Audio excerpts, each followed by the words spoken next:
Thank you so much. And obviously, thank you so much to President Obama, because for me it's a very great pleasure host here in Villa Madama the President Obama.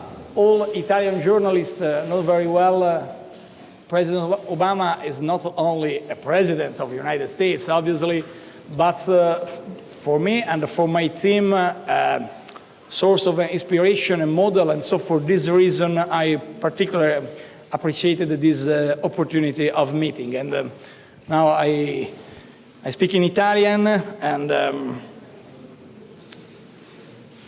ringrazio. I wish to thank the United States government for this wonderful opportunity to meet.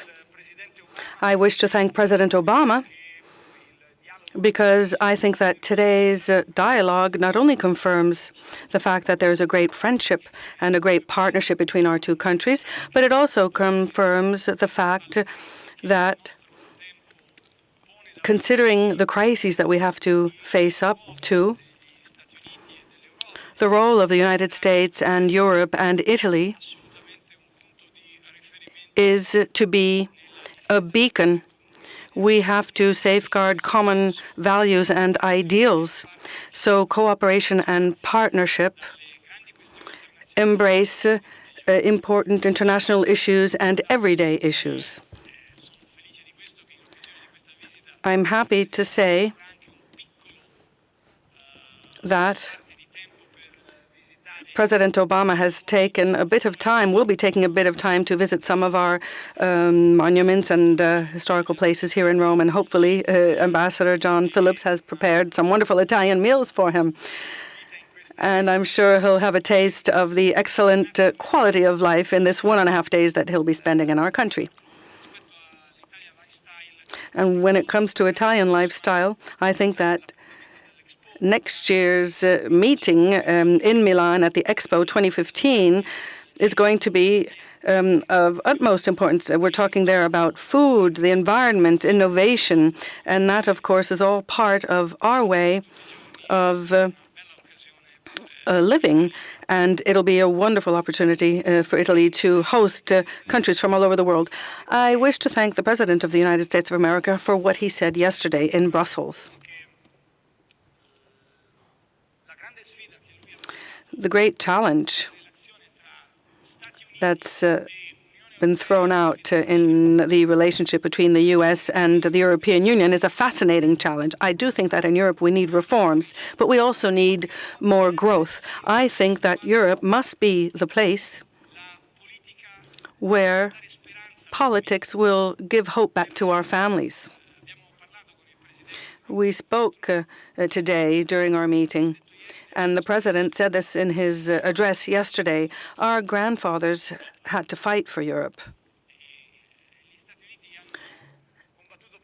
The United States had to fight to save democracy in Europe, and in Europe there was a fratricidal war. I know that my mother used to cry before the Berlin Wall when that boundary fell, when it broke down. And my generation is the Erasmus generation. I'm thinking of a future generation where there will be a stronger unification process, and where in Europe there will be peace and stability, but where there will also be growth and the fight against youth unemployment. We will be investing in our hopes and our prosperity. So the message delivered yesterday by President Obama was delivered very clearly, and I think that in the EU semester, during which Italy will have the presidency, we will be delivering the same message. And clearly, Italy will work on the reform process that is underway. And I don't think we need to talk further about this. I can just confirm that we do want to change Italy, because we are convinced of the fact that if we change Italy, we'll be helping Europe to change as well, and we'll be strengthening our relations with the U.S. ever more. So from this standpoint, I do confirm the commitment of our country, together with European partners and together with the United States, and in particular in the Mediterranean region. The Mediterranean is the place that the Romans used to call our sea, Mare Nostrum. Maybe it's not the most appropriate translation. In other words, in Latin they say Mare Nostrum, but we mean, when we say this, that there were youngsters who triggered the Arab Spring, and therefore we need to support all this. We need to support the desire for freedom and democracy of the Libyans and of the people living in North Africa. So this is what I mean when I say it's our sea in particular. So I wish to reassure President Obama that we want to work together, especially in those areas where Italy's presence and impact can be strong. And I also say that Europe should not consider the Mediterranean as a frontier. It should be seen as the heart of our political and cultural and moral actions. Now, I also wish to underscore that the relations between the United States and the European Union and Italy are still strong, despite the difficult moment in connection with the Ukrainian crisis. President Obama and European nations in the G7 meeting discussed, in fact, the crisis in Ukraine, and we shared the view that we do not uphold the decisions made by Russia. This goes against international law, and we try to convey a message showing our unity, our strength, and our great concern, and yet our great resolve, the resolve of the international community. I also appreciated the words of President Obama at the G7 meeting when he reiterated the need to look into energy issues more thoroughly. I think that during the Italian presidency of the EU, we'll be able to work with determination and resolve and tenacity. And I also hope that during our presidency of the EU, we'll be able to move forward in economic cooperation and also in ICT, for example, and in connection with our traditional values and the hopes that we have in terms of boosting employment and doing this also through the ICT sector. So, for all these reasons, I think that today's meeting was indeed important for our government, and I wish to say to President Obama that your first message, yes, we can, is a message that we all remember, and we see this as being a huge potential, showing us that there are possibilities, opportunities. And this is an important message for us in Italy as well, because we have to say in Italy today that we know that things need to change. People don't need to ask us to change from the outside. And all the structural changes that we are working on are reforms that will give this hope back to us, the hope that things can indeed change. So President Obama's visit to Italy isn't just a symbolic gesture. It is a form of encouragement from our greatest friend. And I think that you are also a political beacon for us and for Italy and for Europe. It is important to have future relations, and the next chapter is going to have to be written. I think that we can write that together. Thank you. Buon pomeriggio. Thank you, Prime Minister Renzi, for your very kind words to you and the Italian people. Thanks for welcoming me today. The Prime Minister and I and his fine foreign minister spent some time in The Hague, but you can never get too much of your Italian friends, and we were able to continue the discussion today. My day started with the great honor of meeting His Holiness Pope Francis. And like people around the world, I've been incredibly moved by his compassion, his message of inclusion.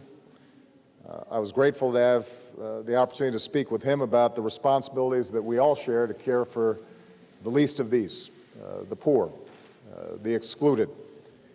And I was extremely moved by his insights about the importance of us all having a moral perspective on world problems and not simply thinking in terms of our own narrow self-interests.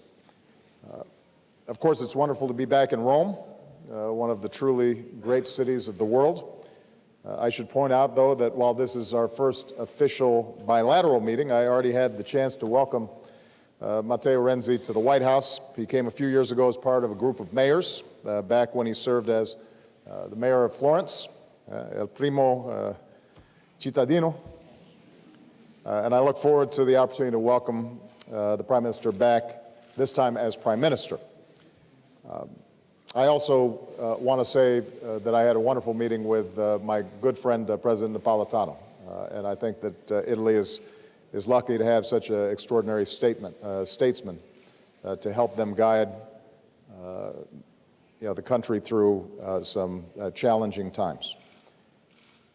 Italy and the United States share extraordinary bonds of history and family and culture. We're especially grateful and proud for the Italian Americans who've made enormous contributions to our country.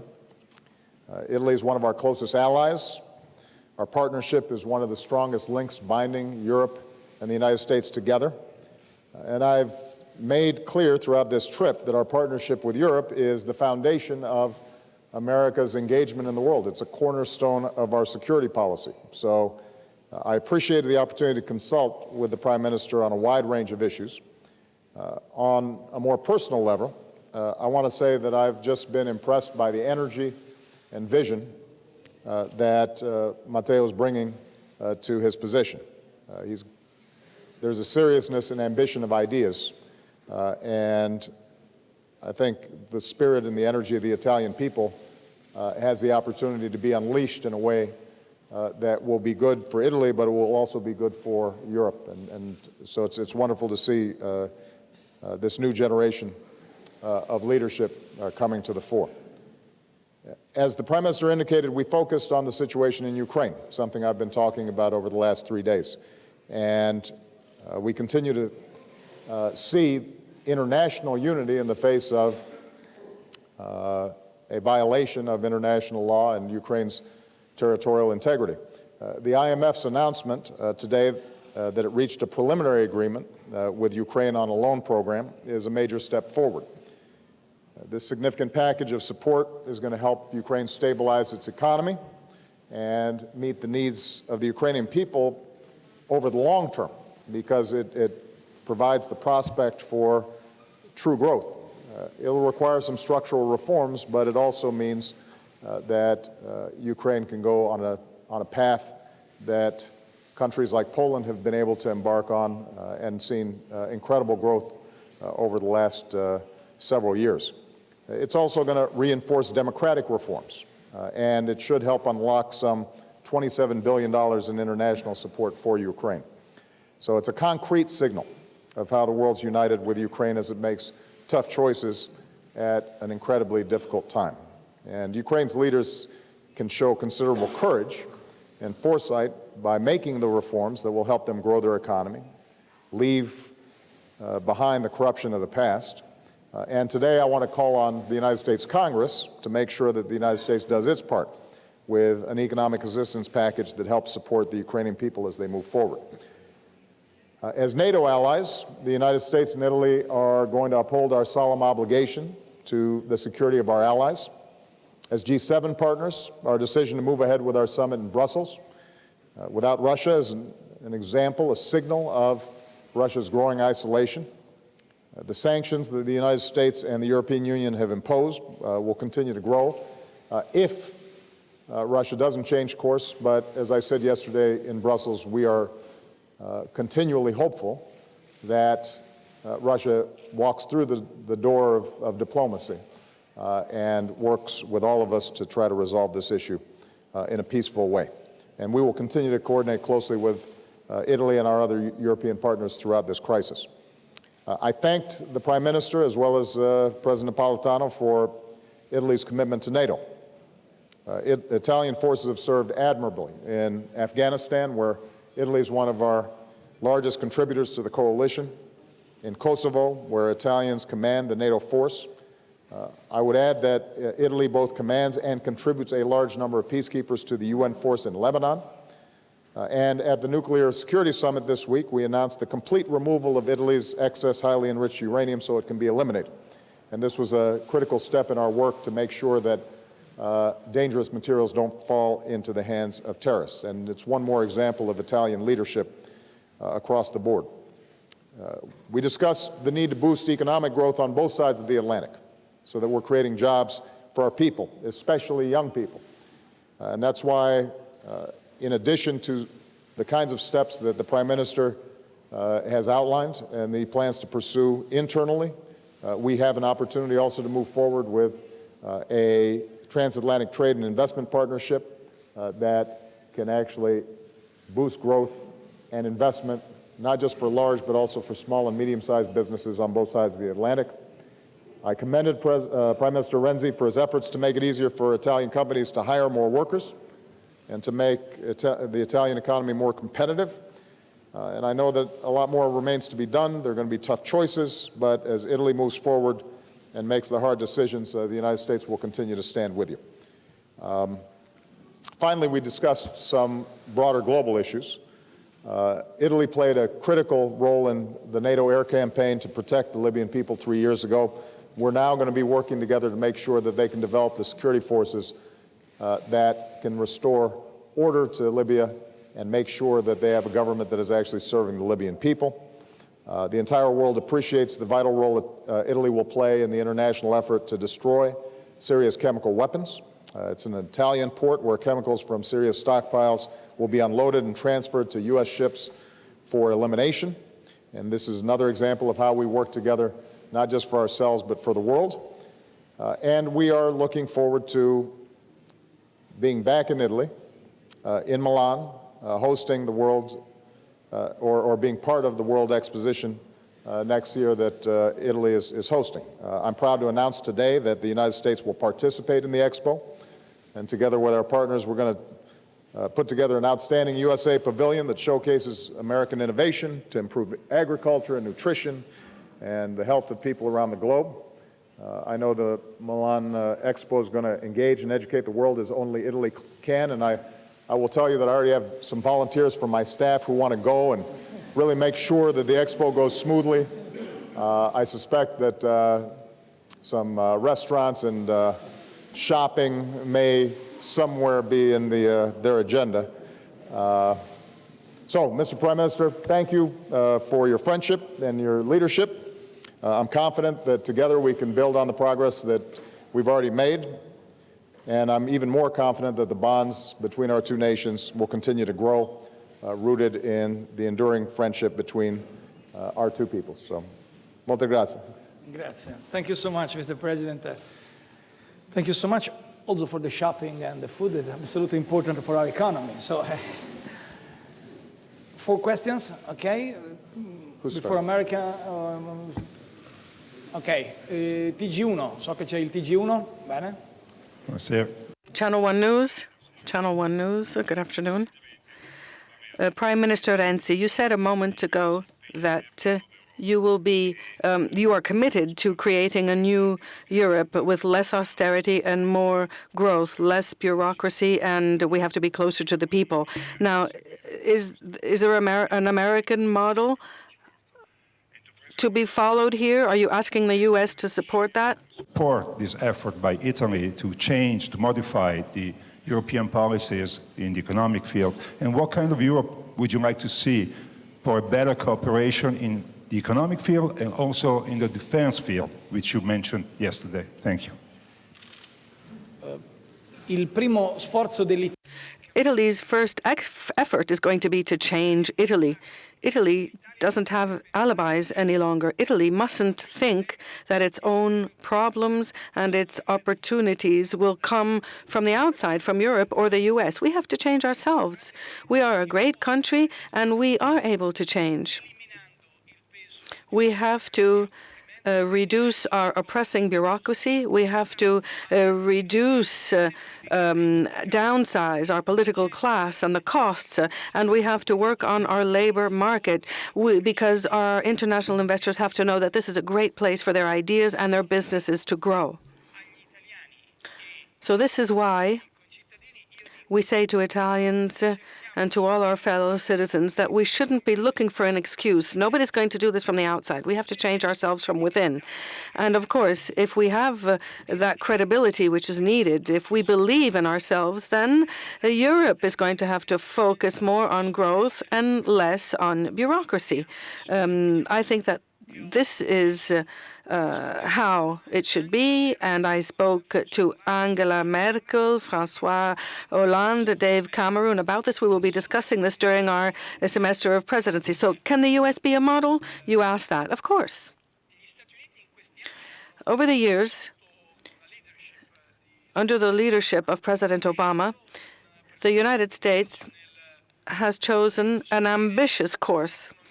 They have been rebuilding their economy in America. In fact, that's a message that we've received. We decided to call our measures Jobs Act. This is the same term used in the U.S., more or less, and this is a way of helping youth have more credibility, have more space, more room. We have to make sure that our investors want to come. So, of course, the U.S. can be seen as a model. And the important point is that Italy has to do its homework. In other words, Italy must finally put into practice the structural reforms that we've been waiting for the past 20 years. And my government and our credibility over the next 4 years is going to come from that. We want to change ourselves. And clearly, we're doing it in an interconnected global world. We know that Europe has to think a bit more about the future and a bit less about the past. And the friendship and cooperation and partnership with the U.S., therefore, are an unrelinquishable beacon for us. Well, before I talk about the future, let me just talk about the recent past, because I think that Europe has taken some important steps and they deserve credit. As recently as a year and a half, 2 years ago, we were very worried about the euro spinning out of control. There were enormous challenges across the board. I think because of strong coordination within the Eurozone, because of some smart actions by the European Central Bank, the financial situation has stabilized. I also think that there were countries that were under enormous market pressure. Borrowing rates were skyrocketing, and because of some tough decisions, you've seen those, the ability of countries to borrow in the international markets stabilizing. All that was necessary and it was important. And it could not have happened had it not been for a coordinated response among a lot of European leaders. We've also seen some movement towards banking union, which I think is helpful. And there are some other multilateral reforms that are taking place that we have encouraged. Now, having said that, what is also true is that Europe's growth is still very slow, and its unemployment rate is still very high. And nobody knows that better than Prime Minister Renzi. That's part of his mission, is to reinvigorate the Italian economy. Each country is going to have a different set of issues that it's going to have to address, because each country has both strengths and weaknesses in their economy. And I think that Prime Minister Renzi has identified some of the structural reforms that Italy needs to engage in order for it to be more competitive and more successful. And I'm confident that he's going to be able to move Italy forward, in part because Italy is ready to move forward. As far as Europe as a whole, I do think that the old debate about growth versus austerity is a sterile debate. I think you need to have your public finances in order, but you also have to grow. And the more you grow, the easier it is to get your public finances in order. There are different capacities within Europe. And I've said before, and I will repeat again, that those countries that have substantial surpluses have more room to help boost European-wide demand. And that, in turn, will help countries that are still in deficit. That will lift Europe as a whole, and that means that everybody's growing. And so, in my conversations with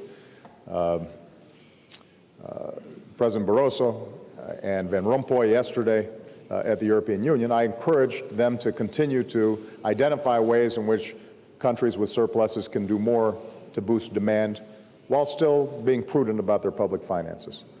The last point I guess I would make is in terms of the United States and how we can be helpful. Part of it is us making sure that we're taking care of our own issues. It's not as if we don't have a lot of work to do ourselves. We've grown faster than Europe, and I think we recovered in part because we took some smart steps. But we also have some fundamental problems that many advanced nations face, and that, in fact, I discussed with His Holiness Pope Francis this morning, and that is an increasing tendency in the world economy for those who benefit from globalization and technology to do better than ever before, those at the top. Those at the bottom or in the middle having more and more problems, in part because perhaps their jobs have been rendered obsolete, in part because it's very difficult to see wages increase. Companies feel as if they can always move if labor makes too great a demand on wage increases or salary increases. And so all of us are seeing some structural problems in this new economy. And that means we've got to redouble our efforts to educate our young people, to make sure that we have the capacity to provide skills to our workers. If they lose their jobs, they can transition quickly, that we have a strong baseline of social support for people if they end up transitioning out of jobs, that we're paying more attention to opening up opportunity for people who've been locked out, particularly young people, because as I mentioned to the Prime Minister, one of the tragedies of high youth unemployment is that when young people don't have a strong attachment to the labor market early, that can continue for the rest of their careers.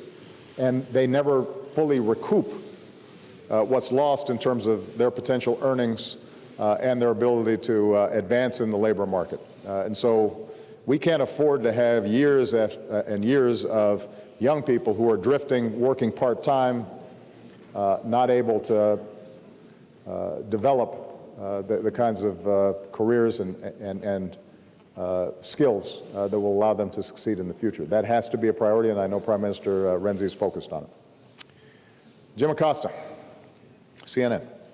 Thank you very much, Mr. President. Grazie, Mr. Prime Minister. Mr. President, in your meeting with His Holiness Pope Francis, did he register any objections with you about the contraception coverage mandate in the Affordable Care Act or your efforts to advance the rights of gays and lesbians in the United States that worry so many Catholics, and what were his concerns? And on Russia, with reports of troops building on the Ukrainian border, by taking the military option off the table, are you sending a signal to Vladimir Putin that other parts of Ukraine are his for the taking? And why not send multinational peacekeepers to the Ukrainian border as a deterrent? And to you, Mr. Prime Minister, the President said yesterday that the U.S. would defend any NATO ally. Are you making that same commitment when it comes to Russia? That's a lot of questions there, Jim. Do the Italian journalists, by the way, do this? These sort of five-part questions? Same thing? No I can't say about Italian journalism. All right, let me try to remember this. In terms of the meeting with His Holiness Pope Francis, we had a wide-ranging discussion. I would say that the largest bulk of the time was discussing two central concerns of his. One is the issues of the poor, the marginalized, those without opportunity and growing inequality.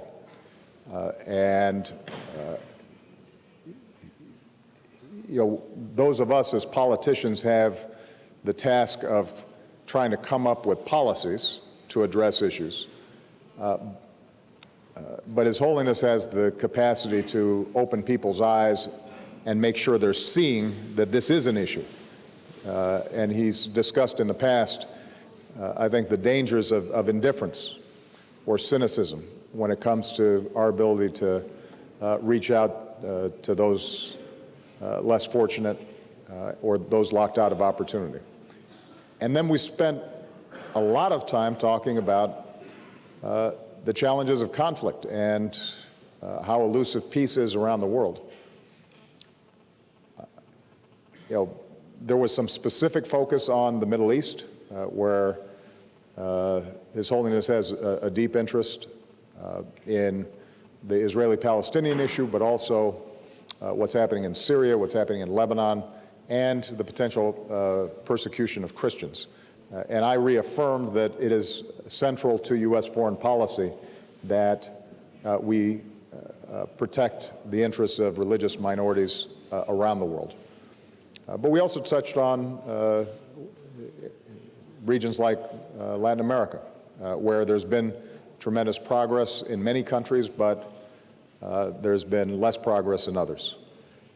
I think what the theme that stitched our conversation together was a belief that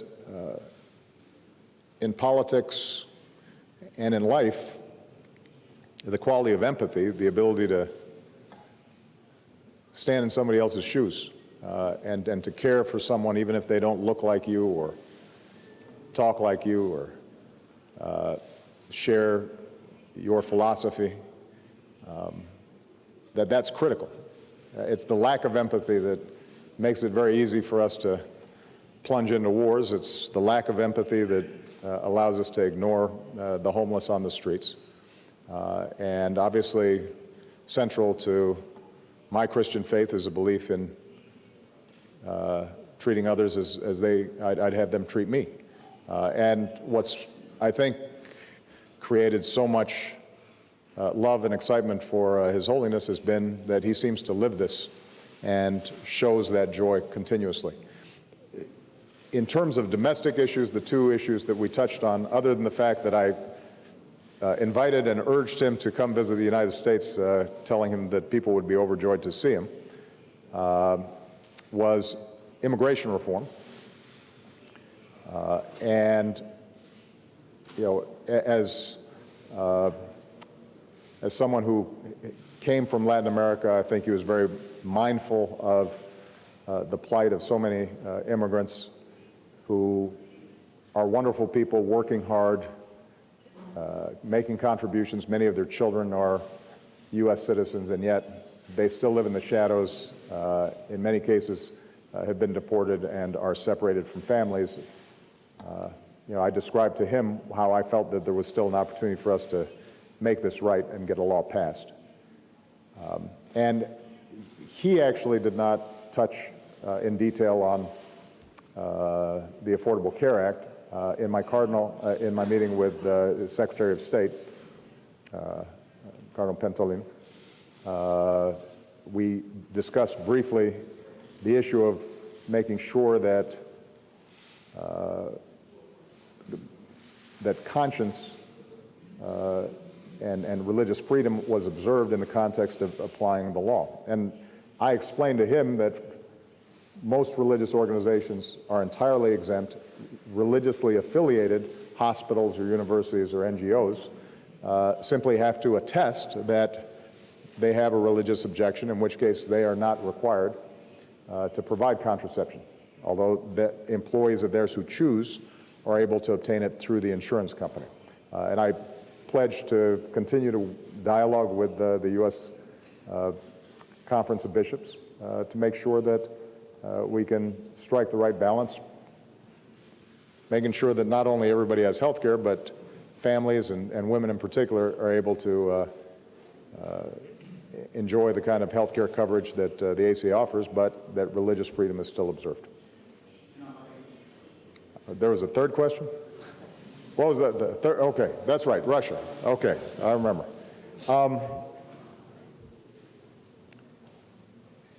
I think that I've been very clear in saying that we are going to do everything we can to support Ukraine and the Ukrainian people.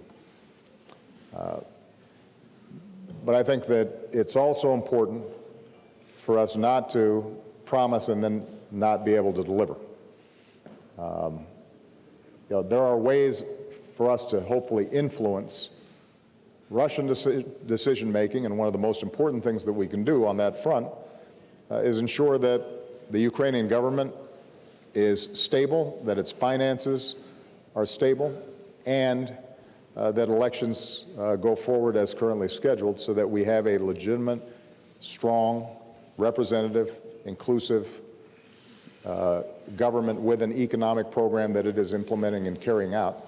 And all those things are in place, but we're going to have to put a lot of resources and a lot of effort, not just the United States, but Europe as well. I've been very impressed with Prime Minister Yatsenyuk and his current efforts. The decision to go forward with an IMF program with a lot of resources is going to require a lot of courage. But keep in mind that part of what prompted the original protests that led to the previous president leaving was an objection about the same corrupt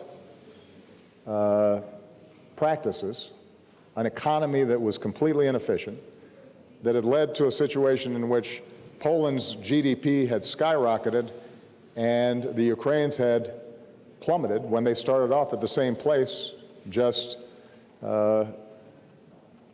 several years ago. I think the Prime Minister understands that. I think the Ukrainian people understand that.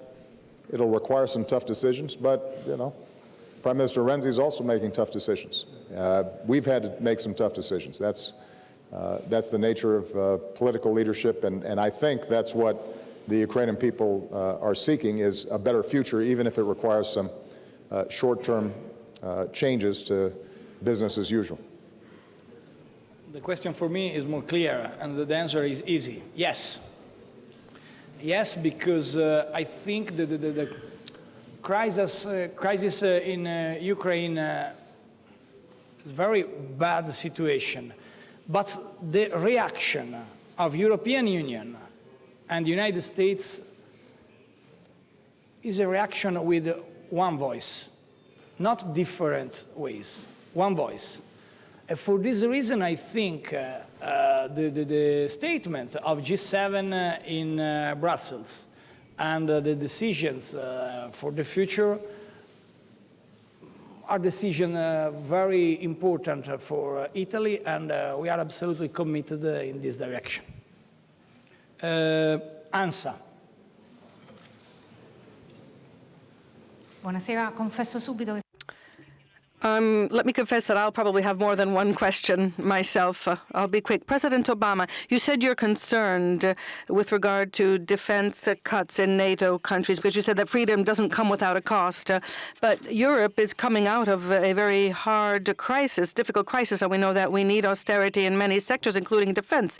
And in fact, there's a debate ongoing right now in Italy on a possible reduction in commissioning F-35. So how can we reconcile the need to have fiscal discipline and to keep military spending under control? Now, you spoke about structural reforms. Do you think that's the best way to reinvigorate the country? Now, to the Prime Minister, did you talk about the Italian Marine riflemen during your talks? When it comes to defense spending, all of us have to make sure that our defense forces are efficient, effective, that for every dollar or lira that we're spending, that we're getting the most defense for our money. And so in the United States, we've reduced our defense spending as we've brought two wars to a close. There's a natural transition. The kinds of spending increases that we had seen were unsustainable. And I recognize that in Europe, and I discussed this with both Prime Minister Renzi as well as President Napolitano, there are opportunities for greater efficiencies, not only within a country's own defenses, but also by collaborating between European countries so that you don't have too much duplication and excess capacity. And in fact, Secretary General Rasmussen has repeatedly put forward plans for building NATO defense capacity in ways that reduce duplication and ensure that we are getting the most for our money. But having said that, there is a certain irreducible commitment that countries have to make if they're serious about NATO and the defense alliance. And I've been very realistic, I think, with my European partners. We, the United States, obviously have the largest military in the world, and we recognize we have some extraordinary responsibilities. We don't expect every country to duplicate exactly what we do. We have responsibilities in the Middle East. We have responsibilities in Asia, Latin America. We welcome those responsibilities, and we understand that that is a particular role that we play. But we're also a partnership in NATO, and we can't have a situation in which the United States is consistently spending over 3% of our GDP on defense, much of that focused on Europe, potentially more if we end up having ongoing crises within Europe, and Europe is spending, let's say, 1%. The gap becomes too large. Obviously, small countries will still be having a lot less capacity than us, but proportionally to their GDP, we need to make sure that everybody is doing their fair share. That's not just for our benefit, it's also because Europe's going to have its own unique defense needs. Prime Minister Renzi spoke about the Mediterranean. Conceivably, Italy is going to develop more and more specialized capacity in addressing particular challenges in North Africa or in other parts of the Mediterranean. Well, that's going to require some resources in order to do that. So this is not something that's going to have to happen overnight, but there has to be a trajectory that recognizes the need for everybody pitching in, because as I said yesterday, we cannot take our freedom for granted. Sì, abbiamo parlato della vicenda dei... Yes, we did speak about the two riflemen who are being illegally detained in India, and I thanked the U.S. and the U.S. government for the support that they've given us in this phase of the international discussion. And I've asked President Obama to be able to count on further support. We want the issue to be dealt with at an ever more international level. But I need to be honest with you, and therefore I need to say something about the questions that you addressed to President Obama, but also to the Italian government. In other words, I agree. I know what President Obama means when he says that freedom cannot come free of charge, and we cannot complain that there is pain and suffering in the world unless we wish to deal with these problems through an alliance based on freedom and democracy and common and shared values. We have to shoulder our responsibilities, and I think that Italy always has done its share over the years. We know where our strengths are, what the numbers are, but I think we've always been highly devoted and deeply committed. And I thank President Obama for having recognized yet again the strong partnership between our countries. I mean, when Italians have been asked to shoulder responsibilities, they've always tried to do it with the utmost commitment and honor. And I think that over the coming years, we're going to have to insist on the concept that was just illustrated by the president, i.e., we have to become specialized, especially in certain areas. We cannot keep saying that the EU has a role to play and then pull back and say, well, the U.S. is there, and they're always going to come to support us in the end. That's not right. It's not fair. We're partners, and we have to work together. I agree with President Obama.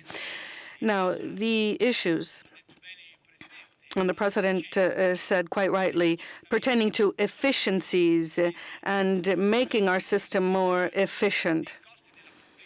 Our public administration, we have to reduce costs there and in the defense sector. I mean, it's there for everyone to see. We wish to continue cooperating and collaborating with our partners, and we will therefore keep checking our budgets to make sure that we have the resources to intervene all over the world, and at the same time we have to avoid any waste. We know that in some sectors there has been waste. Juliana Goldman, you get the last word. Thank you, Mr. President, Mr. Prime Minister. Mr. President, I just want to follow up on Jim's question on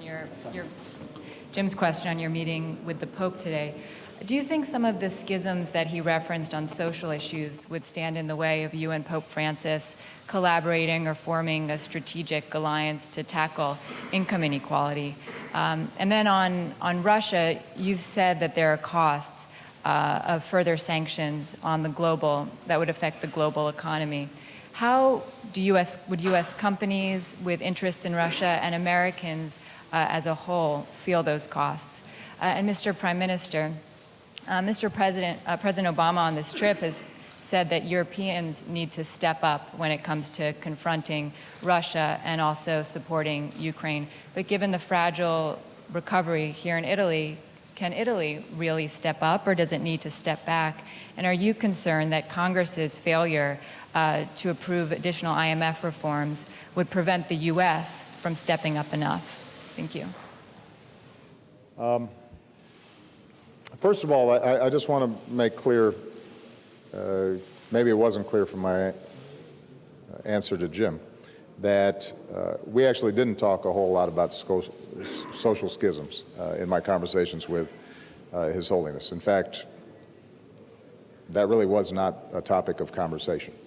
I think His Holiness and the Vatican have been clear about their position on a range of issues. Some of them I differ with. Most I heartily agree with. And I don't think that His Holiness envisions entering into a partnership or coalition with any political figure on any issue. His job is a little more elevated. We're down in the ground dealing with the often profane, and he's dealing with higher powers. I do think that there is a potential convergence between what policymakers need to be thinking about and what he's talking about.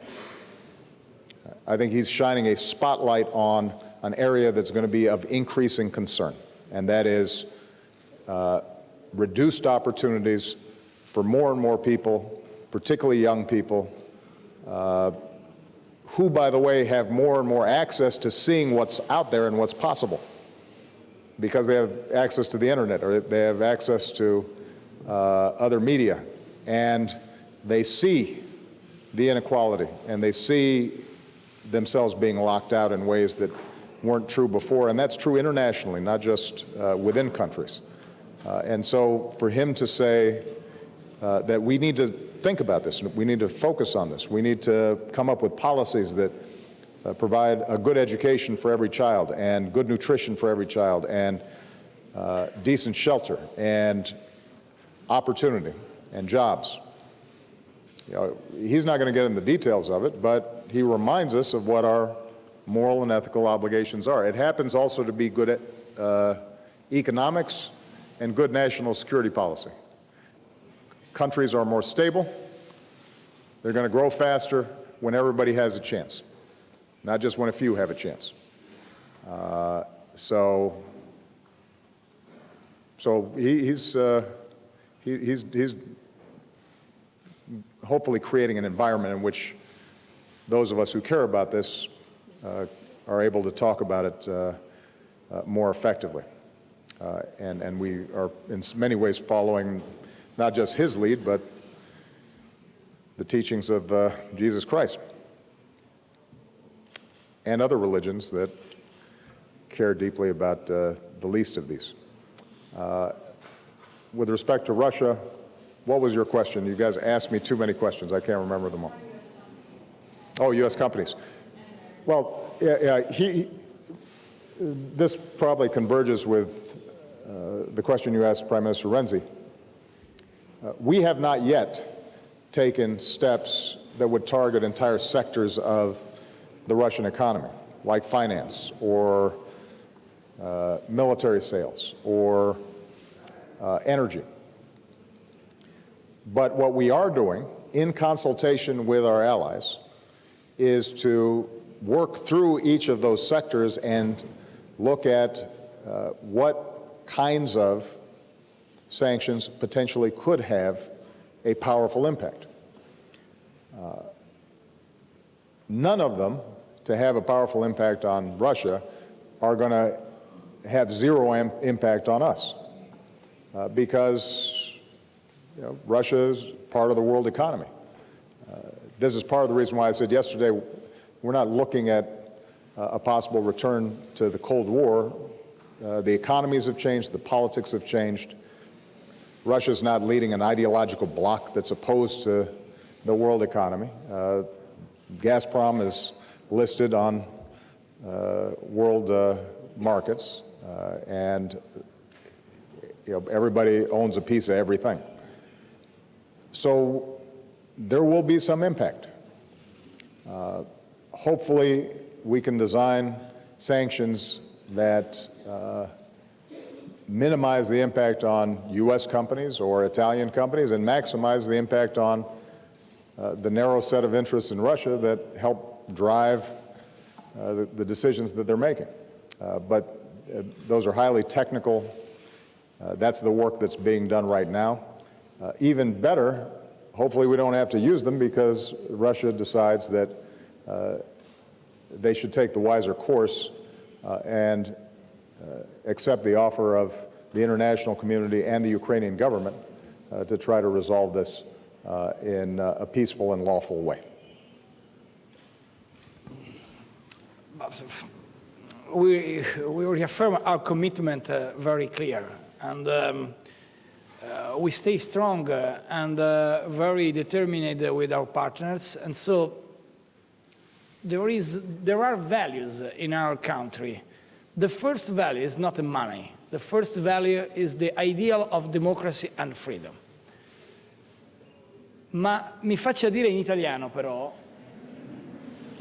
But let me say something in Italian. This is a concept that I want Italians to understand. This is the last, I think. L'economia italiana non è messa nelle condizioni. The Italian economy is not in any condition to be in a crisis and to therefore not be able to deal with the crisis in Ukraine. And this is an important concept, and I want it to be crystal clear for our Italian journalists friends. We can be there. We can face up to a possible energy crisis. We have the resources with which to do that. And we've always got to remember that we may have high public debt, but we also have private savings, which is 4 times